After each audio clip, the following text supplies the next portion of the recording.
Greetings, folks. Welcome to Mind the Moment in everyday life. Here we take a theme each month and we explore how mindfulness can support us in bringing that theme to life in our everyday lives. Now, our theme for March is the hunger habit, which finds us exploring a neuroscience-based approach to healthier eating. I'm your host, John Roberts from Living Well Community, your home for interactive virtual wellness classes and on-demand programming created and curated for you by Point 32 Health and its family of companies, including Harvard Pilgrim Healthcare and Tufts Health Plan. Now, I'm thrilled to be joined all this month by your mindfulness guide, Kell Julliard. Welcome to you, Kell. Thank you, John. Always great to be here. Now, Kell, last week in our session, you suggested the following, that when folks get the urge to eat, they get curious about what might be prompting the urge. Like, is it really the case that we feel the urge to eat in that moment because we're hungry, or is it something else that's triggering that urge, like an emotion, boredom, stress, for example? Furthermore, Kell, you suggested that we observe how we feel after we eat. Like, were there any unintended consequences? Perhaps instead of feeling satisfied, maybe we felt overly full or did not accomplish what we had intended to accomplish, in as much as that feeling of boredom or stress is still there. So, folks, we'd love to hear from you today. If you had a chance to try this technique out, what sorts of things produced the urge to eat for you? And when you did eat in response to those urges, how did you actually feel in your body afterwards? Please do open up the chat and let us know. Kell, just for my own part, the thing I wanted to work on this week was not so much something related to eating, but drinking coffee, specifically caffeinated coffee, and doing so in the afternoon. I had this idea that doing that probably wasn't serving me that well when bedtime came around, but I wasn't looking too closely at that habit because, frankly, I didn't want to have to do anything about it. But when I got the urge to drink coffee in the afternoon this past week, I decided to try to unpack what might be driving that urge in concert with what you were teaching us. And I think what was going on for me is that that period after lunch during the workday can sometimes feel like the last month of winter when you're just kind of waiting for spring to come. It's not boredom exactly, because there's still plenty of work to do, but it felt like I was seeking out something physically energizing to break up the mental labor that, as a desk jockey, I end up doing most days. But the issue, of course, is that I end up getting a bit too energized, and that feeling of overstimulation would even last until bedtime, and then I would feel tired and restless all at once, which is not so pleasant. So I've been trying to be more present with the consequences of the habit, though I haven't quite figured out how to unwind it fully yet. But I'm hoping maybe that's one of the things that we'll be working on in these sessions. You know Sure. what my goal, and I want to remind everybody, we talked about setting a goal for these three sessions. That something, what brings you here to these, and what would you like to accomplish in relating to your eating, related to the material we're covering? Well, mine was revoking my membership in the Clean Plate Club. Because I find that I'm cleaning my plate even if I don't, I'm really full. And I like leftovers, so I don't mind putting them away. But this clean plate obsession, I feel overfull, it's uncomfortable. So I was actually working with that this week and just noticing, just looking at that habit loop and finding it very helpful, actually, in terms of not doing that anymore. Indeed, Kellen. I see somebody saying that they were at an event where they felt obliged to eat. That can be very difficult, where there's a social pressure to eat, or you feel like it would seem rude not to, even if you're not hungry. Now, Kel, last week you mentioned this concept called first gear. I'm wondering, by way of getting us started here today, if you wouldn't mind just reminding us what first gear is, and then I believe that's going to be leading us into second gear, I'm guessing? Exactly, John. And just a little tiny refresher. We talked about the habit mapper last week and how usually it's something trigger us to eat, whether it's hunger, boredom, whatever. Then there's the behavior. This applies to all sorts of habits. So a behavior and then a result of that behavior. So in an ideal scenario, you're hungry. The behavior is you eat something, and the result is you feel content and rejuvenated for the rest of the day. So, in terms of the gears and working with our habit loops, we were working with first gear over the last week. So, in other words, just recognizing what the habit loops were that are active in any given moment. So, for me, it was like the trigger of having to clean my plate and the behavior of eating food that I didn't really want to eat in that moment. And then the result of the discomfort. Just noticing that this habit loop is happening is first gear. Not doing anything about it. There it is. It's playing itself out. Now, we move into second gear when we've mapped a habit loop and we begin to get curious about, hey, what exactly is it that's the trigger? What is it that I'm doing? And especially getting curious about the results. How do those results play out in my life? So we're going to get into third gear next week. But this week, we're really going to talk about that curiosity, especially around the results. And I want to present something that is essential in terms of this model that we're working with to understand what is the power that helps us change our habit, as opposed to willpower, which last week we talked about does not work. So this two scientists, Rescorla and Wagner, developed this model. And the basic take-home message is the only way to change a behavior, in other words, one of our habits, our habit loops, is to change where it stands in our reward hierarchy. So what does that mean? So if you think of anything that you might want to eat when you're planning dinner, you could think about, oh, wow, I'd really like to have some broccoli tonight.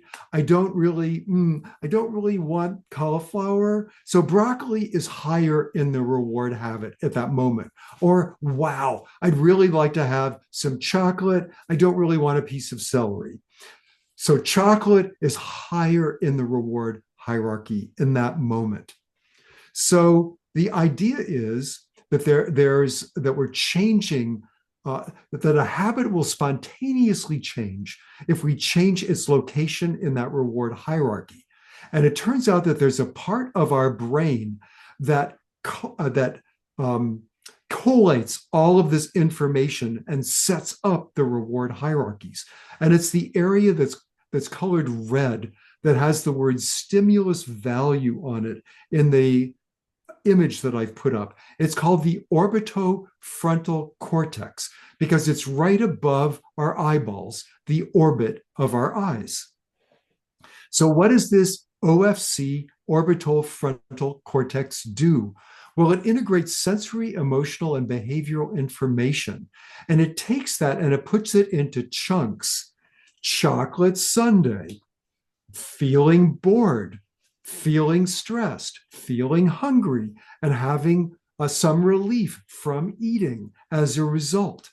And it then sets up a hierarchy, in other words, a ranking of these behaviors as to how pleasurable they are, how much they meet the need that we're experiencing or the want that we're experiencing in any given moment. So if A behavior is more rewarding than B behavior, you're going to pick A. So we're going to get later on into the hunger test, which will help us with eating. But the idea is that by bringing awareness to our habit loops, we spontaneously change where they land in that reward hierarchy. So if we're really paying attention as to just going through our habit loops on autopilot, our behaviors will automatically shift in the reward hierarchy. And something that we regarded as rewarding, if we really experience the fact that, wow, I clean my plate and I feel bad, that is going to spontaneously shift this in the reward hierarchy. Does that make sense, John? Any questions? It does, Kell. I mean, I'm just going to tell you, it almost sounds too good to be true, but I'm assuming there is good research to back this up. There actually is quite a lot of scientific research to back this up. And it is truly good news because, as we said last week, willpower really doesn't work to shift behaviors because our willpower gets exhausted and it doesn't develop with practice. So we need something else. And our very brain mechanisms can come to our aid. And it's all about linking awareness and mindfulness with this part of our brain that can change the reward hierarchy. Well, Kel, maybe that's a good segue actually, because in each of these sessions we're going to be giving folks these two mindfulness practices to work with. One being a practice that we'll be doing together during the session that Kel will be leading, and the second will be a take-home practice that Kel will suggest for us that will help us build up these mindful habits in our daily life. Kel, would this be an appropriate time to move into the guided meditation practice? Absolutely. Thanks, John. Yeah. So today we're going to do a body scan. And the body scan, we're simply going to be moving sequentially through our bodies with our awareness, just noticing whatever sensations are present. And if none are present, it's not a problem. We'll take something like 8 or 10 minutes to do the body scan in a few different ways so that you can have a sense of maybe what pacing and level of granularity works best for you. But this is a way of really checking in with what's going on in your experience, especially with your lived bodily experience. And we'll talk a little bit after we do the body scan about something called the hunger test, which Dr. Brewer developed to help us tune in to what are the triggers that are really driving our eating as we experience them in our minds and in our bodies. So let's move into the body scan, and I'm going to suggest, as usual, find a posture that is relaxed and yet comfortably upright. In other words, that is at ease and yet fosters us in being present with our experience. And simply let go of the doing mode that we've been in probably for most of the day and come into a place of just being. You might take a breath and let it out with a sigh. You might stretch a little bit, tune into the way you're sitting in the chair and just get a little more comfortable as a way of just coming into being, letting go of doing. And just notice that you're aware and alive in this moment. That awareness is with you spontaneously. You don't have to create it. You can just recognize that it's there with you. This ability to be present in the here and now.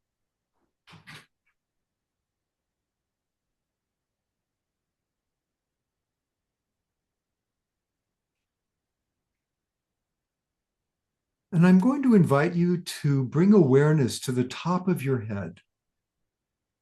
Just notice, is there any sensation present there? You don't have to imagine anything or analyze it. Just notice, am I feeling anything in the top of my head? It might be a little tingling, it might be temperature, it might be nothing at all. And just know whatever it is or nothing. Now bring your awareness to your face. Notice, are there any sensations from your face, your eyes, your mouth, your cheeks? Do you notice what they feel like in this moment?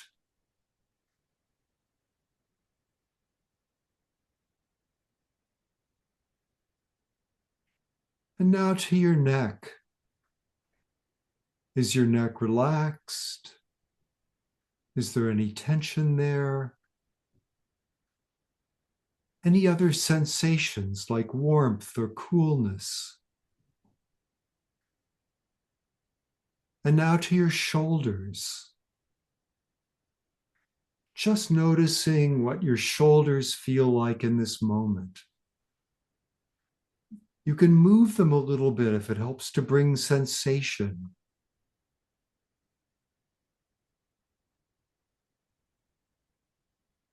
And now bring awareness to your arms, your upper arm, your elbow, your lower arm, their position, the feeling of your clothes touching the skin of your arms. And now to your hands. Are your hands warm or cool? What does the texture feel like that they're resting on in your lap or on your legs? And now your chest, noticing the movements of your breath, your upper back, your chest. Perhaps you're leaning against the chair and that's creating sensation. And now your belly and lower back. Again, the movement of the breath in the belly, maybe the feeling of the lower back against the chair you're sitting in.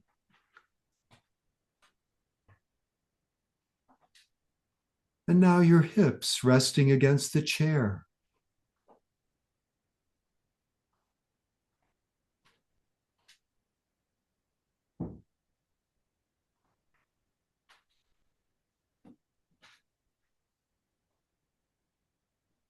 Now bring awareness to your legs. Perhaps parts of your legs are resting against the chair. There's the feeling of your clothing.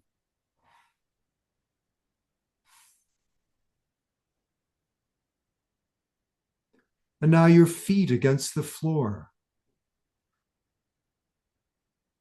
Perhaps the feeling of your shoes and socks, the warmth or coolness.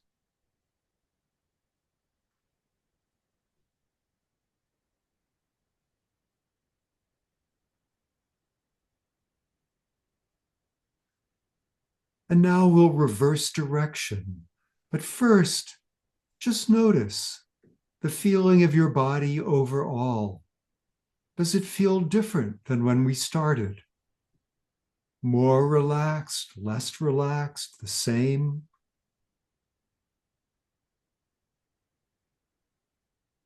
And now moving from your feet back to your legs.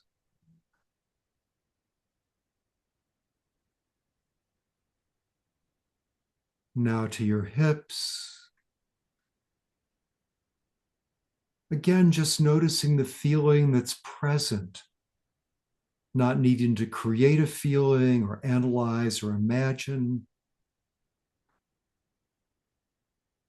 Moving to the belly and lower back, just noticing the sensations that are there.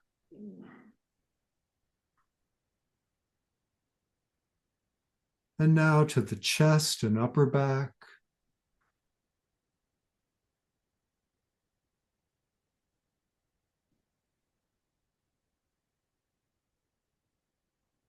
To the shoulders and arms and hands.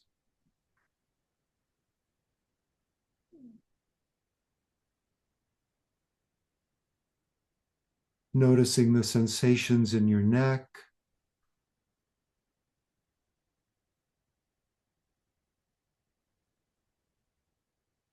And finally to your face.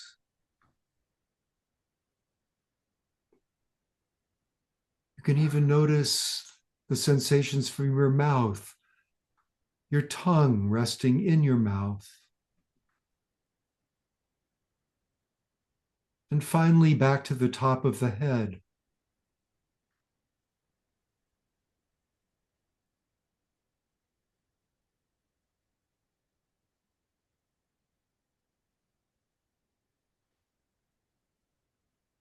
Now taking a moment to simply notice, is there a mood or emotion present that's registering in your body right now?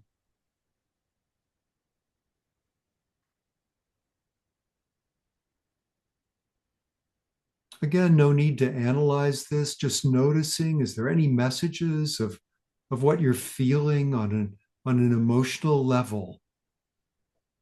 that's registering in some way in your experience.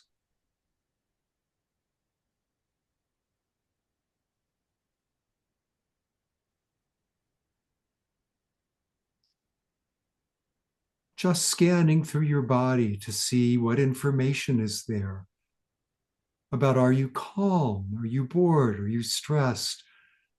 Are you feeling happy?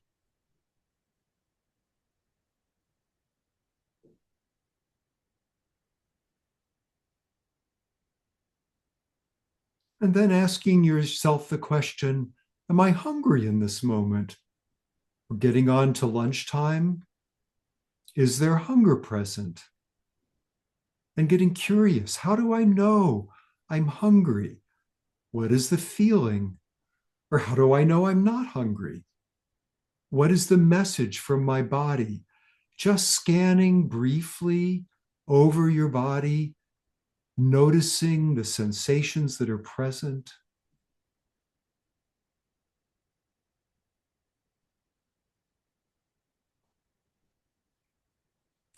And then letting this body scan go, just letting your mind and heart rest, simply being present,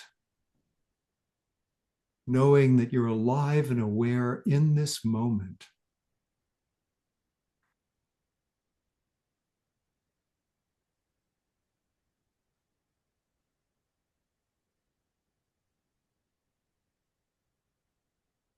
And now concluding this meditation, letting your eyes gently open, maybe stretching a little bit, taking another breath, letting it out with a sigh, to come back to our shared space today.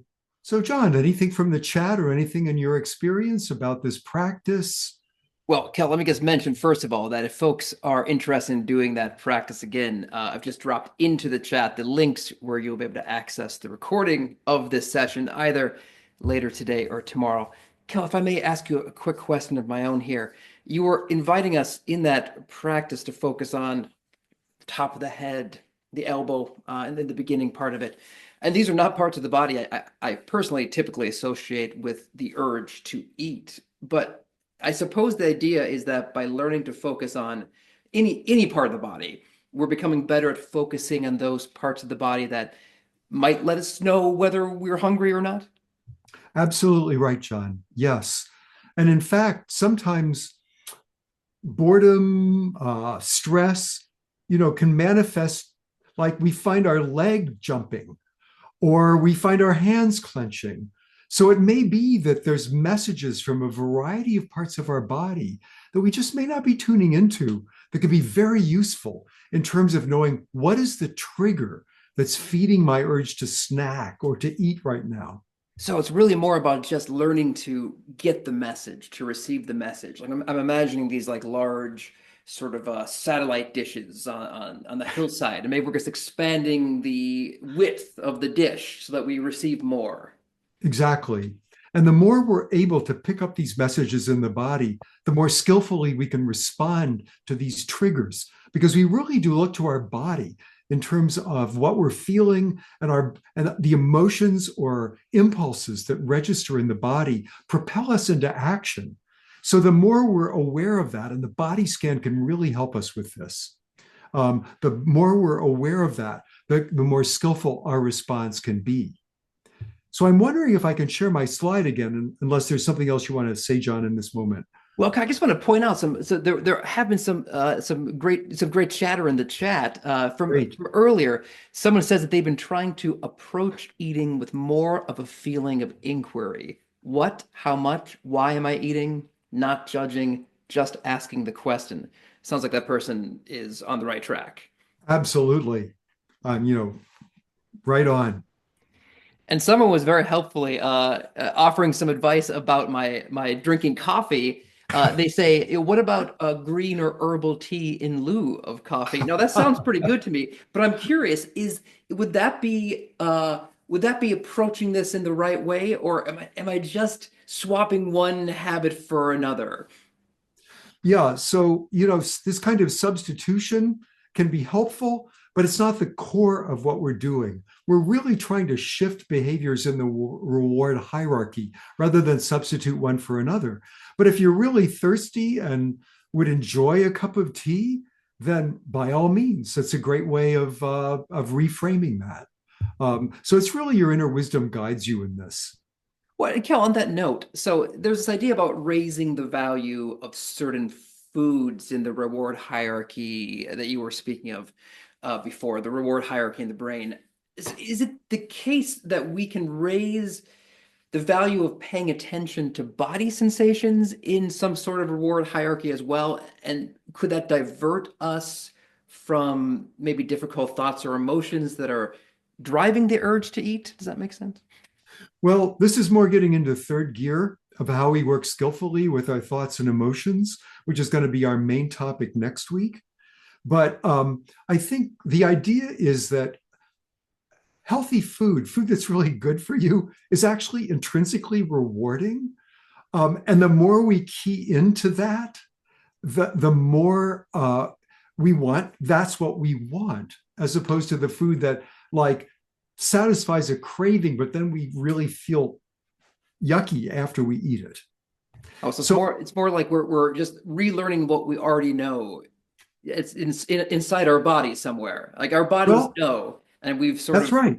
okay. We're experiencing it. We're experiencing it anew, vividly in the moment. And that in itself shifts where the behavior lands in the reward hierarchy. Beautiful. So I want to share something called the hunger test, which Jud Brewer developed, which is a little it's a chart that really kind of helps us key into, are we eating out of hunger or out of something else? So he developed this list. For instance, with boredom, boredom is not really a reason to eat. It may be a reason to take care of ourselves in other ways, but it's more of our response of eating to boredom is more of a habit. Likewise, when we're avoiding something that we don't want in our life, that could be stress, it could be habit, restlessness, tension, feeling overwhelmed, difficulty concentrating. Well, actually, all the down to feeling overwhelmed, all of that is not related to hunger or a reason to eat. But if we have difficulty concentrating, it could be because we're hungry. It could be because we're stressed. Same with moodiness, headache, irritability, being easily frustrated. So this is where we need to learn to tease apart where the sensations are coming from and to tune into the real sensations of hunger and then eat when those are really there. So stomach growling, being dizzy or lightheaded, our stomach's empty, great reasons to eat. Now, this is my addition, and Jud, I actually haven't checked this out with him, but I noticed that sometimes I eat when I'm thirsty. And if I learn to discriminate between the two and say, wow, I'm reading this as hunger, but it's the middle of the afternoon, I had a great lunch, maybe I'll try drinking something. And that often removes the urge to eat. I was really thirsty, but I didn't realize it. So sometimes this is a matter of getting curious about your own experience and bringing your wisdom to that experience. So, Kel, is this something that we can ourselves do this week? Is this what you would recommend that we sort of take into our as well as a new habit in our daily lives? Is sort of utilizing this chart? Right. So the formal practice for this week is the body scan, which, as John said, you can access the guided meditation online. But in daily life, as we live our lives, what I'm suggesting you do is bring awareness and mindfulness whenever you feel the urge to eat and to check in with your body and your feelings. Tune into the feelings that are present in that moment in your body, the thoughts that are going on, the impulses that you're experiencing, and see if those feelings are connected with emotions or are they actual signals that you're hungry. So this is second gear, is really beginning to go more deeply into especially the results, experiencing the results, if you overeat or eat a snack, eat a whole bag of potato chips, and it feels really bad, then get curious about that. Really experience it. And experiencing that is what's going to change that the where that behavior falls in the reward hierarchy. Kel, thank you. That sounds okay. Sounds like a good challenge. I'm looking forward to it. And thank you so much for all of your guidance and your teaching this week's session. We look forward, Kel, to being back with you next week. Thank you so much again for everything. A final word before we go from the late Vietnamese monk and peace activist Thich Nhat Hanh, who wrote, quote, "Don't chew your worries, your fear, your anger. If you chew your planning and your anxiety, it's difficult to feel grateful for each piece of food. Just chew your food," end quote. I'll be attempting to chew on that insight this week. Until next week, when we'll be back with Kell and you as well, I sincerely hope. Until then, folks, please go forth and be excellent to each other.